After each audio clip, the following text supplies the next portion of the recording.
Russia Ukraine war के बाद Israel Hamas war से दुनिया भर में चिंता बनी हुई है। जेपी मॉर्गन जैसी बड़ी इन्वेस्टमेंट कंपनी के बाद अब multinational investment company black rock के फाउंडर लैरी फिंक ने भी इस युद्ध को लेकर अपनी चिंता जाहिर कर दी है। दरअसल लैरी का मानना है कि इस समय दुनिया बीते कई दशकों के सबसे खतरनाक मोड़ से गुजर रही है। दुनिया भर में डर का माहौल है और उम्मीद कम होते जा रही है।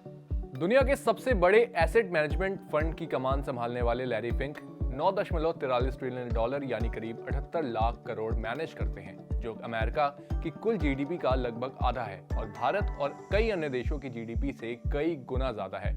इतना ही नहीं, पाकिस्तान जैसे 50 देशों की जीडीपी से ज्यादा रकम लैरी फिंक मैनेज करते हैं। बता दें कि लैरी फिंक की कंपनी दुनिया भर के कुल शेयर्स और बॉन्ड्स का करीब 10% हिस्सा ओन करती है। दुनिया की हर बड़ी कंपनी में ब्लैक रॉक की हिस्सेदारी है और यही वजह है कि लैरी फिंक को ग्लोबल इकोनॉमी को लेकर चिंता है।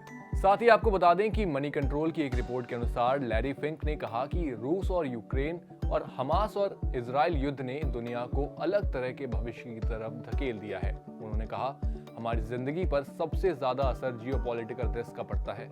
हम देख रहे हैं कि पूरी दुनिया में डर बढ़ रहा है और उम्मीद कम होते जा रही है। साथ ही फिंक ने कहा कि डर बढ़ने पर लोग खर्च घटा देते हैं या फिर बढ़ा देते हैं। इस तरह लंबे समय में डर की वजह से मंदी आ सकती है। इसीलिए अगर डर का माहौल बना रहता है तो यूरोप और अमेरिका में मंदी आने की आशंका बढ़ जाएगी। अभी जियोपॉलिटिकल मोर्चे पर जो हो रहा है वो दुनिया के भविष्य, आजादी, लोकतंत्र, फूड, एनर्जी और इमिग्रेशन के लिए बेहद अहम है।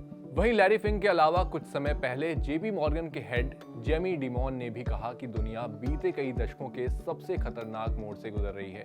हमास इजराइल और रूस यूक्रेन युद्ध के कारण दुनिया में जियोपॉलिटिकल सिचुएशन 1938 के बाद से सबसे ज्यादा गंभीर दौर से गुजर रही है। ये ग्लोबल इकोनॉमी के लिए एक बड़ा खतरा हो सकता है। अब जहां इन दोनों युद्ध की वजह से दुनिया भर में डर का माहौल है, ऐसे में इन दिग्गजों के बयानों से आम लोगों में भी डर बढ़ता जा रहा है। आपकी इन दोनों युद्ध और लैरी फिंक के बयान पर क्या राय है, हमें कमेंट बॉक्स में जरूर बताएं। साथ ही अगर आपको ये वीडियो पसंद आई है तो इसे भी लाइक, कमेंट और शेयर करना ना भूलें और देखते रहें जागरण बिजनेस।